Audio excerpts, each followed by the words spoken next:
Hello everyone and welcome to IEIT classes. मैं अनीता भट्ट आप सभी का स्वागत करती हूं हमारी आज की क्लास में, जिसमें हम आपको कराने जा रहे हैं माइक्रोसॉफ्ट वर्ड। माइक्रोसॉफ्ट वर्ड में आज हम आपको इंसर्ट टैब के ऑप्शंस बताने वाले हैं। लास्ट क्लास में आपको टेबल टॉपिक करा दिया गया था। आज हम शुरू कर रहे हैं। पहला टॉपिक रहेगा हमारा पिक्चर्स का। अगर आपको अपने डॉक्यूमेंट में कोई भी इमेज ऐड करनी है तो उसके लिए आपके पास इंसर्ट टैब में ये पिक्चर वाला ऑप्शन है। इस पिक्चर वाले ऑप्शन पे आप क्लिक कर दीजिएगा। उसके बाद अब आपके पास जो भी इमेजेस हैं, तो मेरे पास अभी यहाँ डेस्कटॉप पे हमने यहाँ पे कुछ इमेजेस रखी हैं। तो ये इमेजेस हमने यहाँ से ओपन कर लेनी है। सबसे पहले इमेजेस को देखने के लिए आप यहाँ से ना व्यू में आप इसको लार्ज साइज में भी देख सकते हैं, जो जो इमेजेस हैं। तो इसमें से मैंने एक इमेज को यहाँ पे कर दिया इंसर्ट। अब ये इमेज जो इंसर्ट हो गई ना, सबसे पहले इसके साइज को, काफी बड़ी इमेज आ गई है तो इसका साइज हम यहाँ से रिड्यूस कर देंगे। तो इमेज के कॉर्नर में आप देखो ये चारों तरफ ना ये नोड बने हुए हैं। इन नोड्स के थ्रू आप जब यहाँ पे अपना माउस पॉइंटर ले जाओगे तो यहाँ ये एरो दिख रहा है। इस एरो को आप ऊपर की तरफ ड्रैग करना। तो जितना साइज आपको छोटा या बड़ा करना है, आप अपने हिसाब से इमेज को एडजस्ट कर सकते हो। तो मैंने इसका साइज काफी रिड्यूस कर दिया है। इमेज ऐड करने के बाद आपको रिबन टैब में ये फॉर्मेट ऑप्शन दिखेगा। ये फॉर्मेट टैब है रिबन में, जिसमें आपके पास कई सारे ऑप्शंस हैं। आप यहाँ से पिक्चर स्टाइल दे सकते हो। पिक्चर आप अलग अलग फ्रेम में सेट कर सकते हो। इस तरीके से ये पिक्चर फ्रेम्स हैं, इनको आप यूज कर सकते हो यहाँ से। तो आपको जो भी अच्छा लगता है वो स्टाइल आप यहाँ से अप्लाई कर देना। आपकी फोटो जो है आपने एक फ्रेम में, एक पिक्चर सेट के अंदर आपने डाल दिया है। फिर से आपको दिखाते हैं, इमेज लाने के लिए इंसर्ट पे जाना है, देन आपको पिक्चर्स पे जाना है और यहाँ से कोई भी पिक्चर आपको इंसर्ट कर लेनी है। उसके बाद इमेज का साइज आपने करना है एडजस्ट। तो मैंने यहाँ से साइज जो है वो रिड्यूस कर दिया इमेज का। उसके बाद आपके पास देखो यहाँ पे ऑप्शन आता है कलर का। अगर आप चाहते हो तो यहाँ से इसके कलर जो है वो आप चेंज कर सकते हो। कलर के इफेक्ट हैं, ठीक है। इसके अलावा आर्टिस्टिक इफेक्ट्स भी यहाँ दिख रहे हैं। आपको जैसा आर्टिस्टिक इफेक्ट चाहिए वो भी आप यहाँ से अप्लाई कर सकते हो। इस तरीके से भी आर्टिस्टिक इफेक्ट दे सकते हो। मैंने इसे कंट्रोल Z करके फिर से पुरानी जैसी इमेज कर दी है। यहाँ पे ये कलर ऑप्शन है, ये भी आप ट्राई करके देखना है। इस तरीके से कलर इफेक्ट भी आप पिक्चर पे अप्लाई कर सकते हो। ये सारे ऑप्शंस आप लोगों ने फॉर्मेट के ट्राई करके देखने हैं। आप ब्राइटनेस बढ़ाना चाहते हो या कम करना चाहते हो तो यहाँ करेक्शन के अंदर आपको वो ऑप्शन मिल जाएगा। If you want to change the image, तो आपके पास देखो फॉर्मेट के अंदर ये ऑप्शन आता है जिसका नाम है चेंज पिक्चर। आप इस चेंज पिक्चर पे क्लिक करके, मैंने यहाँ से लिया वर्क ऑफलाइन। अब यहाँ से इसके बदले आप कोई और इमेज भी आप चेंज कर सकते हो। तो मैंने इमेज को कर दिया है चेंज। अब इस इमेज पे हमें क्या चाहिए, यहाँ पे मुझे फ्रेम लगाना है। So we have different type of picture effects. तो यहाँ से आप पिक्चर को इफेक्ट ले सकते हो। इस तरीके से आपको इफेक्ट्स मिल जाएंगे। अगर आपको बॉर्डर कलर चेंज करना, you can change the border colour also. तो ये सारी चीजें मिल जाएंगी। पिक्चर इफेक्ट में आपको ग्लो चाहिए तो ये ग्लो इफेक्ट भी आपने पीछे डाल दिया है।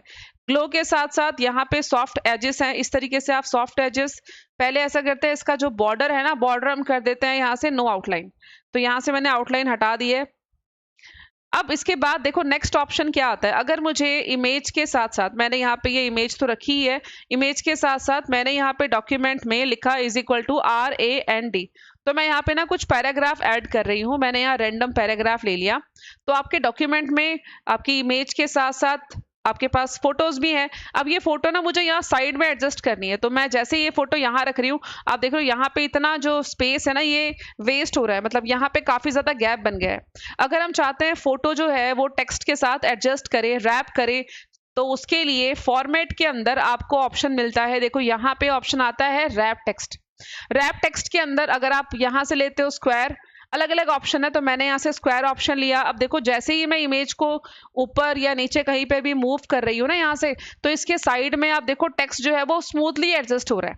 तो यहाँ से ऑप्शन अलग अलग है, टाइट है, ठीक है, टॉप बॉटम। अगर आप टॉप बॉटम लोगे तो टेक्स्ट या तो ऊपर और नीचे ही आएगा। अगर आप करते हो बिहाइंड, तो फोटो जो है वो टेक्स्ट के पीछे सेट हो गई है। इसके अलावा we have option in front of text. तो फोटो जो है वो फ्रंट में आ जाएगी। अब ये फोटो फ्रंट में आ रही है और इसके पीछे टेक्स्ट है। अगर आप चाहते हो टेक्स्ट भी दिखता रहे तो आपने क्या करना है, रैप टेक्स्ट पे जाके आपने लेना है यहाँ से लिया मैंने ऑप्शन स्क्वायर। तो स्क्वायर वाला बेटर है, ये आप यहाँ से अप्लाई कर सकते हो। इसके अलावा आप जैसे मैंने यहाँ पे 2 फोटो दिए है, ये फोटो भी आपको आप यहाँ से रैप टेक्स्ट से अरेंज कर सकते हो। इसके अलावा आपके पास आता है पोजीशन। अगर इसको पेज में आप कहीं पे भी पोजीशन देना चाहते हो तो ये आप टॉप में पोजीशन दे सकते हो, मिडल में दे सकते हो या बॉटम ऑफ द पेज। तो मैंने ये टॉप लेफ्ट कॉर्नर में ये इमेज भी एडजस्ट कर ली है। इस तरीके से फोटोज को आप उसकी पोजीशन जो है आप एडजस्ट कर सकते हो। तो वी हैव पोजीशन ऑप्शन, यहाँ से पोजीशन का ऑप्शन मिलता है। इसके साथ साथ ये रैप टेक्स्ट का ऑप्शन है। अगर आपको इमेज को रोटेट करना है, सपोज ये वाली इमेज हमें रोटेट करनी है, तो आप देखोगे इमेज के ऊपर यहाँ पे ये जो सिंबल आपको दिख रहा है, ये सर्कल टाइप से, ये रोटेट करने के लिए है। आप यहाँ से इसे पकड़ के आप मैनुअली भी इसे रोटेट कर सकते हो। इसके अलावा अगर आप यहाँ से चाहते हो ऑप्शन के थ्रू चेंज करना, तो यहाँ पे भी रोटेशन का ऑप्शन है। आप इसे 90 डिग्री पे, हॉरिजॉन्टल, वर्टिकल, इस तरीके से आप इसको रोटेट या फ्लिप कर सकते हो। नेक्स्ट ऑप्शन आता है यहाँ पे क्रॉप का। अगर आपको फोटो को क्रॉप करना है तो यू कैन ऑल्सो क्रॉप। तो यहाँ से फोटो को मैंने थोड़ा सा क्रॉप कर दिया। क्रॉप करने के लिए आपके पास देखो यहाँ पे प्रॉपर्टीज हैं, इसको आप क्रॉप करके देखिएगा, यहाँ से इसे क्रॉप कर लेना। तो ये फोटो जो है हमने क्रॉप कर लिया। जितना आपको एरिया चाहिए उसे आप क्रॉप करने के बाद आप एक बार बाहर क्लिक कर देना। ये देखो फोटो क्रॉप हो चुकी है। ये क्रॉप टूल से हमने फोटो को क्रॉप कर दिया। क्रॉप करने के साथ साथ आप देखो यहाँ पे जो ऑप्शन है लास्ट वाला, ये है increase the height and increase the width of image. तो आप यहाँ से भी चेंज कर सकते हो। वैसे बेटर तो यही रहता है कि आप यहीं से जो इसके नोड बने हुए हैं, अगर आप यहाँ इस कॉर्नर पे जाके यहाँ पे देखो माउस पॉइंटर रखोगे तो एरो के साथ आप इसका साइज छोटा या बड़ा कर सकते हो। तो ये तो ऑप्शन थे हमारे पास इमेजेस के लिए। पिक्चर्स के लिए नेक्स्ट ऑप्शन हमारे पास आता है ऑनलाइन पिक्चर्स। अब ऑनलाइन पिक्चर्स का मतलब है कि अगर आपके पास आपने नेट अवेलेबल है और आप ऑनलाइन इमेजेस डाउनलोड करना चाहते हो, तो आप यहाँ पिक्चर्स पे जाके अगर आप लोगे वर्क ऑफलाइन तो आपके सिस्टम पे जो इमेजेस है आप वो ले सकते हो। अगर आप चाहो तो आप इंटरनेट से भी यहाँ पे डायरेक्ट आप इमेजेस को ले सकते हो ऑनलाइन पिक्चर्स के अंदर। और पिक्चर्स के बाद, ऑनलाइन पिक्चर्स के बाद नेक्स्ट ऑप्शन आता है हमारे पास शेप्स का। अब शेप्स देखो, इस पे बना के देखते हैं। तो शेप्स पे आप जाओगे तो यहाँ एरो पे क्लिक करते ही आपको अलग अलग टाइप के शेप्स यहाँ मिलेंगे। इनमें से कोई भी शेप आपको चाहिए तो आप ये शेप यहाँ ड्रॉ करके, आप देखो मैंने ये शेप यहाँ ड्रॉ कर दी है। इस शेप के अंदर आप टेक्स्ट भी लिख सकते हो। तो मैंने यहाँ पे अगर लिखा IEIT क्लासेस, ये जो टेक्स्ट है ना, ये शेप के अंदर ही मैंने एडजस्ट कर लिया है। और ये जो टेक्स्ट है इसका कलर वाइट है। अगर आप चाहो तो इसका कलर आप चेंज कर सकते हो। तो मैंने इसका कलर फॉर्मेट में ही यहाँ से ऑप्शन मिल जाता है फॉन्ट कलर का। तो मैंने साइज इसका कर दिया है, कलर इसका कर दिया है ब्लैक। अगर आप साइज चेंज करना चाहते हो तो आप होम टैब में जाके यहाँ से भी इसका साइज आप चेंज कर सकते हो। तो टेक्स्ट का साइज भी मैंने यहाँ पे इंक्रीज कर दिया है। चलते हैं वापस फॉर्मेट टैब के अंदर, क्योंकि मुझे इस शेप का लुक थोड़ा चेंज करना है, इसका बॉर्डर चेंज करना है, इसका कलर चेंज करना है। तो यहाँ देखो फॉर्मेट के अंदर आपके पास अलग अलग फॉर्मेट हैं। आप ये बने बनाए स्टाइल ले सकते हो अपने शेप के लिए। इसके अलावा शेप फिल में अगर आप जाते हो तो यहाँ पे आपको लिस्ट ऑफ कलर्स मिलते हैं। इनमें से आप कोई कलर चूज कर सकते हो, या फिर आप ले सकते हो यहाँ से ऑप्शन पिक्चर्स का। अगर आप चाहते हो शेप के इनसाइड आप फोटो सेट कर लो, तो आप यहाँ से देखो मैंने ऑप्शन कौन सा लिया, शेप फिल के अंदर हमने ऑप्शन लिया पिक्चर का, यहां से लिया हमने वर्क ऑफलाइन। अब जो भी इमेज आपको सेट करनी है आप वो इस फ्रेम के अंदर सेट कर सकते हो। तो देखो यहाँ पे ये इमेज हमने सेट कर दी है। दोबारा चेंज करना है then again you can select the picture option, work offline. आपने यहाँ से कोई और इमेज सेट कर दी है एज अ बैकग्राउंड। अब देखो यहाँ शेप के अंदर इमेज आ चुकी है। कलर मैं इसका इस बार व्हाइट कर देती हूँ क्योंकि बैकग्राउंड वैसे ही डार्क है। इस तरीके से हमने शेप के अंदर यहाँ पे टेक्स्ट भी लिख दिया और शेप के अंदर हमने इमेज भी सेट कर दिया। शेप फिल में अगर आप देखोगे तो पिक्चर के अलावा ग्रेडियंट मिलता है। आप यहाँ से शेडिंग ले सकते हो, different type of colour shade हैं।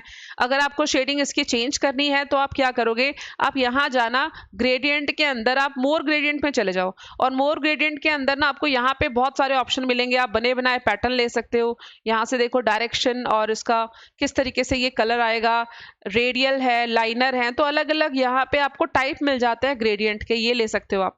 इसके अलावा आप ट्रांसपेरेंसी एडजस्ट करके देखना ब्राइटनेस कैसी रहेगी। तो यहाँ से ब्राइटनेस और ट्रांसपेरेंसी भी आप देख सकते हो। देखो पीछे अगर आप ट्रांसपेरेंसी दोगे तो शेप के पीछे भी आपको क्या टेक्स्ट लिखा है वो आपको नजर आ रहा है। तो आप यहाँ से ट्रांसपेरेंसी भी इसकी सेट कर सकते हो। तो यहाँ पे देखो पहला ऑप्शन है नो फिल, दूसरा है सॉलिड, आप सिंगल कलर डाल सकते हो, ग्रेडियंट दे सकते हो, पिक्चर सेट कर सकते हो। इसके अलावा एक ऑप्शन आता है पैटर्न का। So we have pattern also, आप यहाँ से ये पैटर्न अप्लाई कर सकते हो। पैटर्न में अगर आपको कलर चेंज करना है तो फॉर्मेट शेप्स के अंदर ही आपको यहाँ पे कलर मिल जाता है। आप यहाँ से कलर शेड और उसका जो उसके ऊपर जो डॉट्स आ रहे हैं, background colour and foreground colour, आप यहाँ से इजिली चेंज कर सकते हो। तो फिलहाल मैंने यहाँ से लिया है ग्रेडियंट, और ग्रेडियंट में आपको कलर चेंज करना है तो आप यहाँ जस्ट क्लिक करके इसके ग्रेडियंट का कलर अपने हिसाब से एडजस्ट कर सकते हो। तो मैंने यहाँ ग्रेडियंट डाल दिया है शेप के अंदर। तो चलिए ये तो हो गए हमारे शेप फिल के ऑप्शन। नेक्स्ट आता है शेप आउटलाइन। तो यहाँ से शेप की जो आउटलाइन है उस पर आपने कलर कर दिया, यहाँ से मैंने ग्रीन कलर दे दिया। आउटलाइन की थिकनेस बढ़ाने के लिए तो शेप के अंदर ही आपको विड्थ ऑप्शन मिलता है, यहाँ से आप इसकी थिकनेस को बढ़ा सकते हो। ये सारे ऑप्शन मिल रहे हैं यहाँ पे। अगर आपको जो इसकी आउटलाइन है उसका डिजाइन चेंज करना है तो you can use the dotted dash, इस तरीके के आपको बने बनाए डिजाइन स्टाइल मिल जाते हैं बॉर्डर के लिए, ये ले सकते हो। अगर आपको बिना बॉर्डर के करना है तो आप कर दो नो आउटलाइन, तो इसकी आउटलाइन के बिना ही ये शेप आपका एडजस्ट हो जाएगा। नेक्स्ट आता है शेप इफेक्ट। अब देखो शेप को भी इफेक्ट देना है तो यहाँ से आप इसको प्रीसेट शेप्स हैं ये दे सकते हो। इस तरीके से देखो ये आपको अलग अलग टाइप के जो शेप्स मिलेंगे ना बने हुए, ये भी काफी अच्छे लगते हैं। आप अपने डॉक्यूमेंट में इस तरीके से ऐड करोगे तो आपने क्या किया, पहले इंसर्ट पे गए, आपने यहाँ से शेप ऐड किया। कोई भी शेप लेने के बाद आपने उसके बाद जाना है शेप इफेक्ट पे, यहाँ से आप कोई भी इफेक्ट अप्लाई कर सकते हो। शेडो ऑप्शन है, ग्लो है, तो ये चीजें ना आप एक बार करके देखना, क्योंकि जितना ज्यादा आप प्रैक्टिस करोगे यहाँ से ऑप्शन आपको एक बार तो जब आप इसे मैनुअली जब अपने सिस्टम पे आप ट्राई करोगे तो ये सारे ऑप्शन आप एक बार करके देखना। यहाँ से ग्लो इफेक्ट डालना है या रिफ्लेक्शन देना है, देखो इसके नीचे रिफ्लेक्शन भी आ रहा है, ठीक है। यहाँ पे बीवल इफेक्ट भी है, इस तरीके से बीवल इफेक्ट आप अप्लाई कर सकते हो। 3D रोटेट का ऑप्शन है, आप इसे 3D रोटेशन भी दे सकते हो। तो इस तरीके से आप शेप को जैसा चाहो वैसा लुक दे सकते हो। ये है हमारे पास शेप में शेप इफेक्ट का ऑप्शन। अब नेक्स्ट ऑप्शन आता है एडिट शेप। अब जब मैंने ये सपोज ये वाली जो शेप है ना, मुझे ये शेप बदलनी है, अगर मैं इसे डिलीट करूंगी तो मुझे इसके अंदर टेक्स्ट फिर से लिखना पड़ेगा। इसको डिलीट करने की बजाय आप क्या कर सकते हो, फॉर्मेट के अंदर ये ऑप्शन आता है एडिट शेप का। अगर आप इस ऑप्शन पे जाते हो ना तो यहाँ से आप चेंज कर सकते हो शेप को। इसके बदले आपको कोई और अगर शेप की जरूरत है तो आप उसको रिप्लेस कर सकते हो। तो मैंने शेप बदल दी है, वही टेक्स्ट नई शेप के अंदर एडजस्ट हो गया। इसे चेंज करने के लिए हम एडिट शेप में गए थे और यहाँ से एडिट शेप के अंदर जाके आप कोई और शेप उसके बदले रिप्लेसमेंट में ले सकते हो। तो यहाँ से जो भी शेप आपको चाहिए वो रिप्लेसमेंट में आपको मिल जाएगी।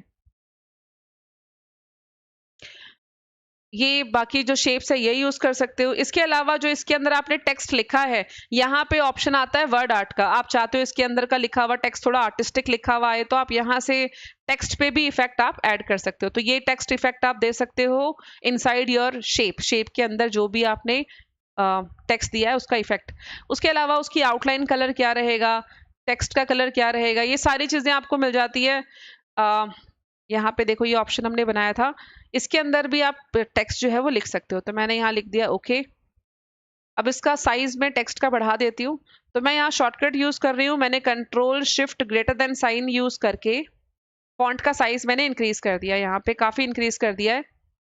अब देखो यहाँ पे आपके पास ऑप्शन मिलते हैं 3D इफेक्ट के, तो आप यहाँ से अलग अलग टेक्स्ट को भी इफेक्ट दे सकते हो। देखो इस तरीके से आपका टेक्स्ट भी इफेक्ट में आ जाएगा, इनको यूज कर सकते हो आप, ठीक है। तो ये तो हो गए हमारे ऑप्शन शेप्स के।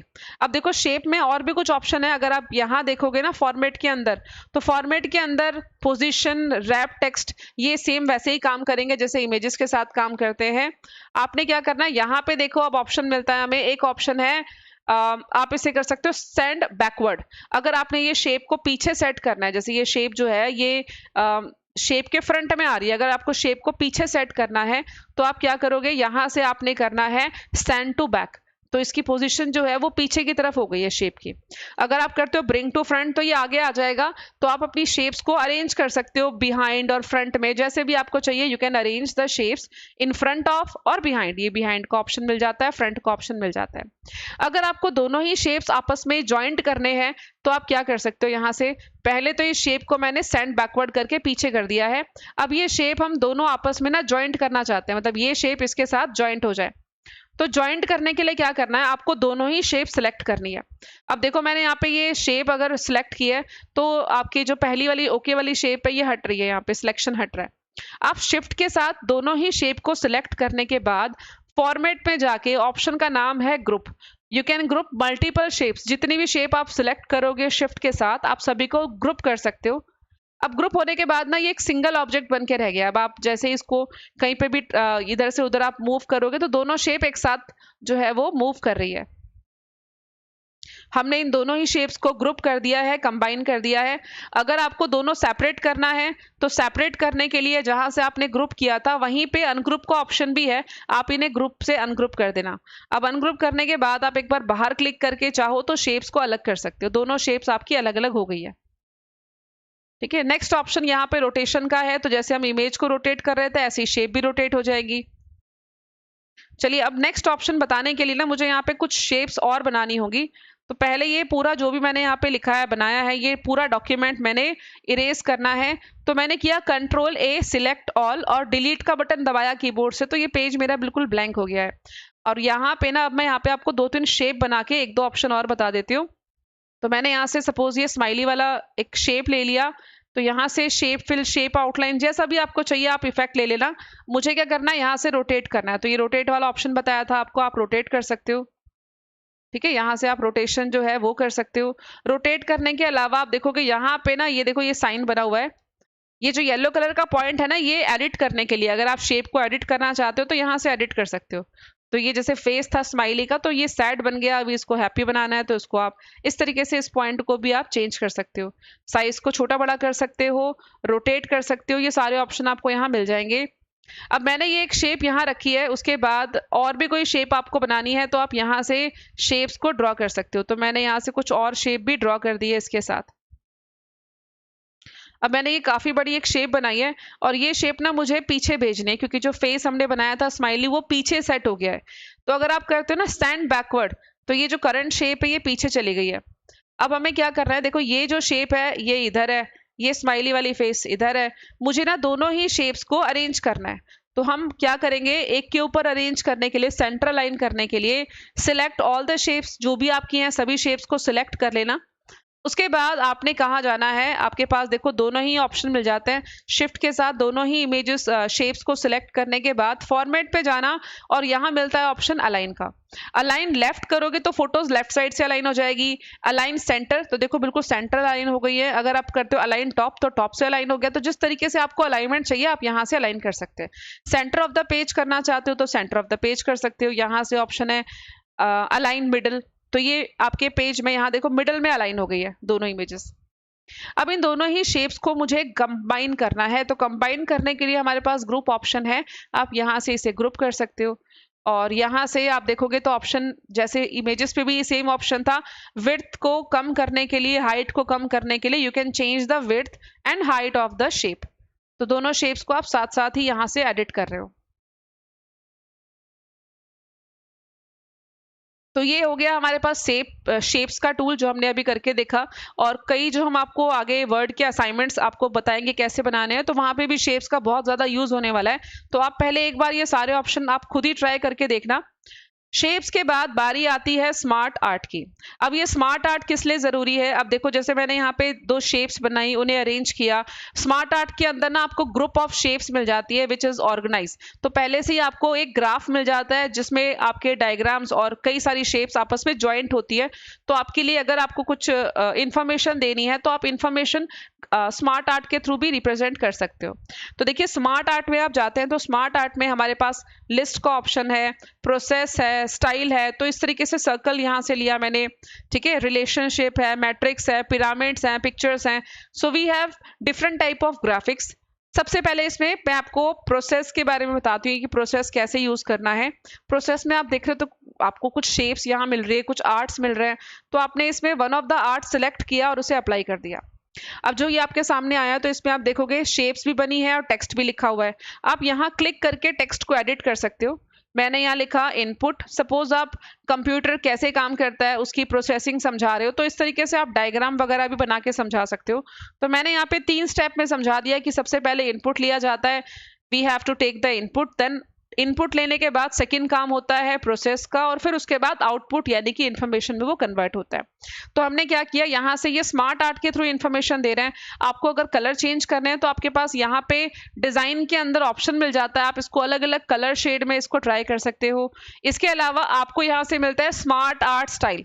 तो स्मार्ट आर्ट स्टाइल है, इससे भी आप आर्टिस्टिक, देखो 3D टाइप से आपको ये मिल जाएगा ऑप्शन, और देखने में काफी अच्छा लग रहा है। अगर आप इसको शेप से बनाने की कोशिश करते हो तो इतना परफेक्ट नहीं बनता, और उसमें भी टाइम ज्यादा लग जाता है आपको, इसलिए वहां पे आपको यूज करना है स्मार्ट आर्ट का। इंसर्ट पे जाके फिर से देखते हैं, यहाँ पे हमने ऑप्शन लिया था स्मार्ट आर्ट, तो अभी तो हमने लिस्ट करके देखा है। आप चाहो तो यहाँ से साइकिल टाइप से इंफॉर्मेशन देनी है तो आप यहाँ से सेकंड ऑप्शन ले लिया मैंने और क्लिक कर दिया। अब यहाँ पे मुझे इंफॉर्मेशन लिखनी है, सपोज मैंने यहाँ लिखा प्रोग्रामिंग के बारे में। प्रोग्रामिंग में मैंने यहाँ लिखा C++, तो आपको क्या करना है, इन शेप्स पे जस्ट क्लिक करना है और आप यहाँ लिख सकते हो। ठीक है, यहाँ लिखा मैंने पाइथन, यहाँ लिख दिया मैंने C लैंग्वेज।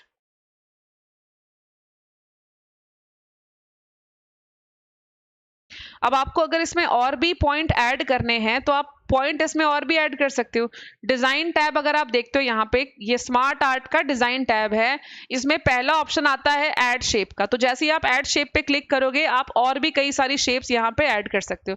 तो ये इतना स्मूथली शेप्स ऐड हो रही हैं और ये ऑटोमेटिकली एडजस्ट हो जाएगा, आपको ज्यादा मेहनत करने की जरूरत नहीं है। आप ब्यूटीफुल सा आर्टिस्टिक तरीके से इंफॉर्मेशन को रिप्रेजेंट कर सकते हो। तो ये ऑप्शन है स्मार्ट आर्ट का, जिसको आप यूज कर सकते हो, अरेंज कर सकते हो। और डॉक्यूमेंट में ना इस तरीके के जो आर्ट्स होते हैं, जो इन्फॉर्मेशन देते हैं ना, ये काफी इफेक्टिव होते हैं इन्फॉर्मेशन देने के लिए। स्मार्ट आर्ट में देखो और भी ऑप्शन है, और इसका ना एक बड़ा अच्छा असाइनमेंट भी है जो हम आगे आने वाली क्लासेस में आपको समझाएंगे। इसमें से अगर आप लिस्ट की बात करते हो तो यहाँ पे लिस्ट के भी आपको कई सारे फॉर्मेट मिल जाते हैं, आप इस तरीके से यहाँ पे लिस्ट भी मेंटेन कर सकते हो। तो लिस्ट के अंदर मैंने यहाँ नंबर डाल दिया 1 2 3, तो जस्ट आपको यहाँ टेक्स्ट को लिख देना है। उसके बाद मैंने यहाँ लिखा MS ऑफिस। अब आपको देखो ये सेकंड पॉइंट नहीं चाहिए, तो आप क्या करोगे, आपने एक ऊपर तो लिख दिया फर्स्ट पॉइंट, उसके बाद आप क्या करना, सिंपल कीबोर्ड से ना डिलीट बटन प्रेस कर देना, तो जो सेकंड पॉइंट है वो अपने आप हट जाएगा। ऐसे ही आपने यहाँ लिखा टैली के बारे में, और यहाँ पे लिखने के बाद नीचे वाला जो हमने सेकंड पॉइंट था वो हटा दिया। अब देखो जैसे जैसे मैं लिखती जा रही हूँ ना, ये फॉन्ट का साइज बढ़ रहा है, तो आपको कोई यहाँ पे दिक्कत वाली बात नहीं है। आपने क्या करना है, जब आप ये लिस्ट पूरी बना लोगे ना तो ये ऑटोमेटिकली साइज को एडजस्ट कर लेगा। अब इसमें 3 पॉइंट तो मैंने बना लिए, अगर आपको और भी लिस्ट में लिस्ट में और पॉइंट ऐड करने हैं तो आपने क्या करना है, लास्ट वाले पॉइंट पे जाना है। जैसे मैंने ये 3 वाले जो पॉइंट है इस पे क्लिक कर दिया है। उसके बाद आप चले जाना यहाँ डिजाइन के अंदर। डिजाइन के अंदर ऐड शेप, जैसा पहले वाले डायग्राम में भी हमने किया था, आप यहाँ पे और भी शेप्स ऐड कर सकते हो। इस तरीके से आपको स्मार्ट आर्ट मिल जाता है। इस तरीके से आप इंफॉर्मेशन दोगे तो ज्यादा इफेक्टिव रहेगा। इसकी विड्थ मैंने कम कर दी है, इस पे कलर चेंज कर दिया। बाकी आपको यहाँ से स्टाइल देना है तो आप यहाँ से स्टाइलिश तरीके से इंफॉर्मेशन को दे सकते हो। तो ये आपके पास अलग अलग ऑप्शन मिल जाते हैं, आप ट्राई करना, जो अच्छा लगे वो आप अप्लाई कर सकते हो यहाँ से।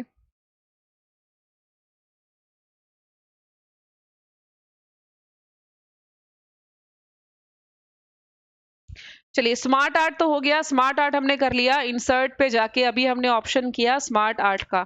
स्मार्ट आर्ट के बाद बारी आती है चार्ट ऑप्शन की। Make it easy to provide information in graph.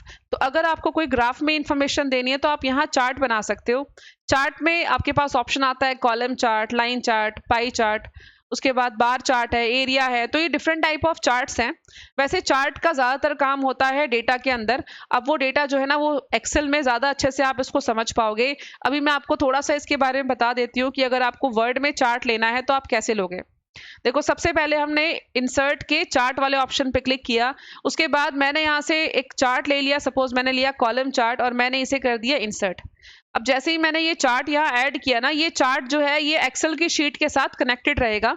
तो इसके साथ साथ ये माइक्रोसॉफ्ट एक्सेल का एक चार्ट आपको मिलेगा, चार्ट इन वर्ड। तो वर्ड में ये एक्सेल के फॉर्मेट में आपको मिल रहा है, रोज और कॉलम इस पे बने हुए मिल रहे हैं।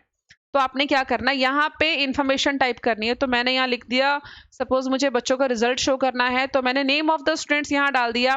मैंने यहाँ नाम लिखा अमन, उसके बाद मैंने यहाँ लिखा नाम चिराग, उसके बाद यहाँ नाम मैंने लिखा सुमित। तो जो भी नाम यहाँ पे आपके क्लास के बच्चों के हैं वो मैंने यहाँ लिख दिए, यश नाम लिख दिया। उसके बाद ये डाल दिए मैंने सब्जेक्ट, तो मैंने यहाँ ले लिया टॉपिक मैथ्स का, इंग्लिश का, साइंस का, और यहाँ डाल दिए इनके मार्क्स। तो जैसे जैसे हम यहाँ पे मार्क्स डालते जा रहे हैं, आप देखोगे नीचे जो ग्राफ है ना वो ऑटोमेटिकली चेंज हो रहा है। ठीक है, तो जिसके मार्क्स ज्यादा हैं ये ग्राफ वहां पे आपको शो करके देगा।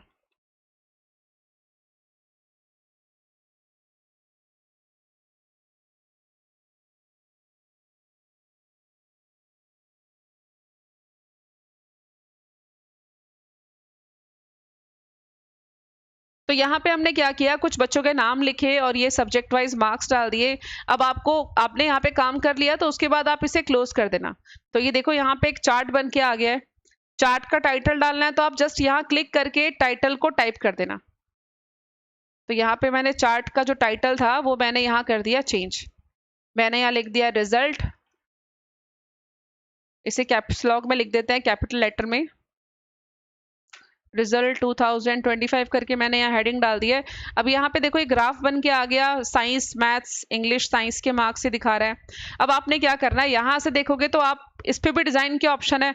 जब भी आप कोई नया ऑब्जेक्ट ऐड करते हो ना तो आपको इंसर्ट और फॉर्मेट के अंदर मतलब डिजाइन और फॉर्मेट के नए टैब मिल जाते हैं। तो इनको आप जरूर ट्राई करके देखना, इससे भी आपका जो ग्राफ है वो और ज्यादा इफेक्टिव लगेगा। अगर आपको डेटा चेंज करना है, सपोज आपको किसी के मार्क्स एडिट करने हैं, तो आप यहाँ से एडिट डेटा पे जाके वापस आप एडिटिंग इसकी कर सकते हो, यहाँ पे मार्क्स आप चेंज कर सकते हो। इसके अलावा आपने क्या करना है, यहाँ पे जब आपने टेबल बना लिए तो यहाँ पे चार्ट के साथ साथ आप यहाँ कॉर्नर पे क्लिक करोगे तो ये प्लस का साइन आपको दिख रहा है चार्ट एलिमेंट्स के लिए। तो चार्ट एलिमेंट्स में आपने यहाँ ले लिया डेटा लेबल, तो आपको ग्राफ में लेबल में मार्क्स भी दिख रहे हैं। इसके अलावा आप डेटा टेबल लोगे तो नीचे टेबल में वो मार्क्स भी शो करेगा इंडिविजुअली, अमन, चिराग, सुमित और यश ने कितने मार्क्स स्कोर किए इन एग्जाम। तो इस तरीके से आप यहाँ पे चार्ट भी यूज कर सकते हो एमएस वर्ड के अंदर। तो ये ऑप्शन हमें चार्ट का यहाँ से मिल जाता है। चार्ट के बाद नेक्स्ट ऑप्शन आता है यहाँ पे स्क्रीनशॉट का। स्क्रीनशॉट इजीली अगर आपको कोई स्क्रीनशॉट लेना है, जैसे आप मोबाइल फोन में भी स्क्रीनशॉट लेते हो, तो यहाँ पे देखो स्क्रीनशॉट लेना कितना आसान है। आप जस्ट स्क्रीनशॉट पे क्लिक करो और ये ऑप्शन है स्क्रीनशॉट क्लिपिंग। क्लिक करने के बाद अभी हम डेस्कटॉप पे पहुंच गए हैं। जितना एरिया आप सिलेक्ट करोगे ना, ये इतना एरिया आपका स्क्रीनशॉट में आ जाएगा। तो यहाँ पे देखो सीधा इतना एरिया हमारा स्क्रीनशॉट से यहाँ पे प्रिंट हो चुका है। ठीक है, तो ये तो जी ऑप्शन हो गया स्क्रीनशॉट लेने का। तो अगर आपको स्क्रीनशॉट लेना है और आप वर्ड में काम नहीं कर रहे हो, चाहे किसी भी एप्लीकेशन में आप करते हो ना, तो आपको देखो एक आसान तरीका बताती हूँ प्रिंट स्क्रीन करने का। अगर आपको स्क्रीनशॉट लेना है तो आपके कीबोर्ड के अंदर, कीबोर्ड में आपको एक बटन मिलेगा जिसका नाम है प्रिंट स्क्रीन। तो आपने क्या करना है, अगर कीबोर्ड से अभी यहाँ पे ऐसा करते हैं, मैं यहाँ से डेस्कटॉप पे आ गई हूँ, मुझे डेस्कटॉप का स्क्रीनशॉट लेना है, तो आप डेस्कटॉप पे जाने के बाद कीबोर्ड से प्रिंट स्क्रीन बटन एक बार प्रेस करना। प्रिंट स्क्रीन बटन प्रेस करने के बाद वर्ड में आके आप इसको सिंपल पेस्ट कर देना। देखो पेस्ट करने के बाद ये डेस्कटॉप का स्क्रीनशॉट आ गया है। तो आपके पास दो ऑप्शन है, अगर आप वर्ड में ले रहे हो तो आपके पास यहाँ से ऑप्शन आता है स्क्रीनशॉट लेने का, अदरवाइज आपके कीबोर्ड में भी प्रिंट स्क्रीन का बटन है। प्रिंट स्क्रीन करने के बाद जहां भी आपको वो आपका स्क्रीनशॉट चाहिए ना, वहां जाके कंट्रोल वी कर देना। कंट्रोल वी होता है फॉर द पेस्ट, तो पेस्ट हो जाएगा आपका ऑब्जेक्ट। तो चलिए जी, हमने यहाँ पे आपको यहाँ पे स्क्रीनशॉट का भी बता दिया। इसके अलावा ये अदर एप्स हैं, अगर आप नेट यूज कर रहे हो तो आप इनको भी यूज कर सकते हो। इसके बाद हमारे पास ऑप्शन आता है यहाँ से हाइपर लिंक का।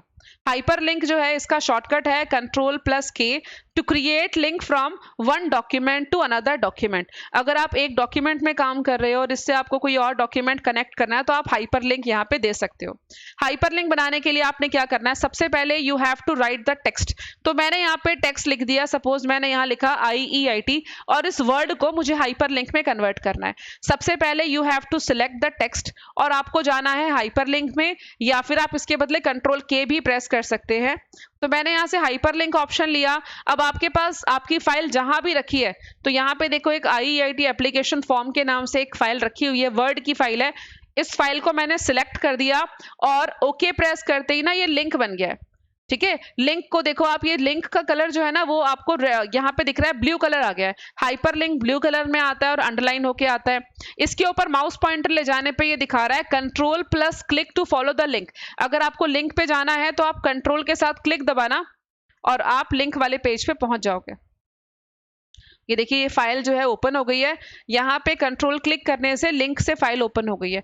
तो इस लिंक पे जब भी आप क्लिक करोगे ना आपकी फाइल खुल जाएगी। तो आपने एक शॉर्टकट बना लिया किसी फाइल को ओपन करने का। यही ऑप्शन जो है ये कहलाता है हाइपरलिंक। अगेन देखिए मैंने यहाँ पे नाम लिखा, उसके बाद सिलेक्शन किया, देन आप इंसर्ट पे गए, आपने लिया हाइपरलिंक। उसके बाद आप फाइल चूज करो जो भी आपको लिंक बनाना है, देन ओके करके लिंक बन के तैयार है। कंट्रोल क्लिक किया और लिंक को ओपन करके देख सकते हो, ये लिंक आपका ओपन हो गया। हाइपरलिंक के बाद नेक्स्ट ऑप्शन आता है बुकमार्क। अब ये बुकमार्क को समझने के लिए हमें क्या करना है कि बुकमार्क के लिए ना मुझे एक डॉक्यूमेंट सही सा तैयार करना होगा किसी भी डॉक्यूमेंट के पेज पे डायरेक्टली मूव करने के लिए। तो मैंने यहाँ से किया कंट्रोल ए सिलेक्ट ऑल और पूरा ही डॉक्यूमेंट मैंने ये बिल्कुल ब्लैंक कर दिया है। और यहाँ लिखा मैंने is equal to rand RAND और यहाँ ले लिए मैंने 30 पैराग्राफ्स। ठीक है, तो मैंने यहाँ 3-4 पेज बना लिए हैं। वैसे बुक मार्क ऑप्शन में आपको बता दूं, बुक मार्क आप लोग यूज करते हो जैसे डायरी में रिबन का काम होता है ना, किसी पर्टिकुलर पेज पे डायरेक्ट जाना है आपको तो आप वहां पे रिबन वाला बुक मार्क यूज करते हो डायरी के अंदर। ऐसे ही आप अपनी वर्ड की फाइल में बुक मार्क लगा सकते हो to directly switch particular area of the document. किसी डॉक्यूमेंट के पर्टिकुलर एरिया में जाने के लिए आप उस पर एक बुक मार्क ऐड कर सकते हो ताकि आप एक शॉर्टकट से फटाफट आप उस एरिया पे पहुंच जाओ। तो यहाँ पे क्या किया, मेरे पास अभी 3 पेज हैं। इस 3 पेजेस में से मैंने बीच में कहीं पे भी एक टॉपिक यहाँ लिख दिया। सपोज मैंने यहाँ टॉपिक लिखा है मैथ्स का और इस वर्ड को सिलेक्ट करने के बाद आपने क्या करना है ना, इसको बुकमार्क बना दो। तो बुकमार्क आप क्लिक करोगे तो आपको बुकमार्क का नाम देना है। तो मैंने यहाँ नाम लिख दिया इसका नोट्स। नोट्स नाम देख के मैंने इसे ऐड कर दिया। ठीक है, अब ये बुकमार्क ऐड हो चुका है। अब आपको नहीं पता कि वो नोट्स कहाँ लिखे हुए हैं। आपके पास 3 पेज है, हो सकता है 30 पेज हो, जितने भी पेजेस हैं पर्टिकुलर आपको उसी एरिया में जाना है जहां पे आपके नोट्स लिखे हुए हैं। तो आपने क्या करना है, बुक मार्क पे जाना है और ये नोट्स वाले पॉइंट पे जाके आपने करना है गो टू। तो डायरेक्ट आपका कर्सर वहीं पहुंच जाएगा जहां आपने नोट बनाया था। ठीक है, तो ये ऑप्शन है बुक मार्क का। ये जो बुक मार्क हमने यहाँ लगाया है। बुक मार्क के बाद नेक्स्ट ऑप्शन आता है क्रॉस रेफरेंस। क्रॉस रेफरेंस ये आप कह सकते हो कि एक तरीके का इंटरनल लिंक बनाता है। अभी हमने हाइपरलिंक किया था, हाइपरलिंक से आप दूसरे डॉक्यूमेंट में स्विच करके जा रहे थे। Cross reference is like hyperlink जो आपकी फाइल के अंदर ही आपको किसी पर्टिकुलर पेज पे या किसी पर्टिकुलर बुक मार्क पे पहुंचाएगा, वो आपका क्रॉस रेफरेंस है। तो क्रॉस रेफरेंस के लिए क्या किया, अभी जैसे मैंने बुक मार्क बनाया है, सपोज उसी बुक मार्क का मुझे लिंक बनाना है। तो वो बुक मार्क तो इसी पेज में है, इसी फाइल के अंदर है, इसी फाइल के किसी और पेज में वो बुक मार्क लगा हुआ है। तो हमने क्या करना है, यहाँ से क्रॉस रेफरेंस बनाना है, इसका एक हाइपरलिंक बनाना है, इंटरनल हाइपरलिंक। तो cross reference refers to the particular place in your document. इसी डॉक्यूमेंट के अंदर किसी हेडिंग का, किसी टेबल का, किसी फिगर का आप लिंक बना सकते हो। क्रॉस रेफरेंस पे चले जाना। अब क्रॉस रेफरेंस में इस बार हमारे डॉक्यूमेंट में ना तो कोई हेडिंग है, लेकिन मैंने बुक मार्क लगाया था, बुक मार्क है नोट्स वाला। तो ये नोट्स वाले बुक मार्क का हमने लिंक इंसर्ट कर दिया। एक बात का ध्यान रखना, ये जो ऑप्शन है ना insert as a hyperlink, ये सिलेक्टेड होना चाहिए। अगर ये अनसिलेक्ट होगा तो टेक्स्ट तो आ जाएगा लेकिन वो लिंक नहीं होगा। तो मैंने ये लिंक भी लेना है तो लिंक ले लिया और ओके यहाँ पे इंसर्ट कर दिया। अब ये मैथ्स जो है पेज नंबर 1 पे ये लिंक बन चुका है। कंट्रोल क्लिक करते ही ये आपको ले गया पेज नंबर 2 में जहां आपके नोट्स डले थे। ठीक है, तो जब भी आपको उस एरिया में जाना है आप कंट्रोल क्लिक करके अपने डॉक्यूमेंट के किसी और पेज पे लिंक से जा सकते हो। ये ऑप्शन है क्रॉस रेफरेंस का। आई होप आपको आज की क्लास में जो ऑप्शन कराए गए हैं वो समझ में आए होंगे। आज की क्लास में इतना ही। अभी इंसर्ट में हमारे कुछ और ऑप्शन बचे हैं जो हम नेक्स्ट क्लास में कवर करेंगे। तब तक के लिए धन्यवाद।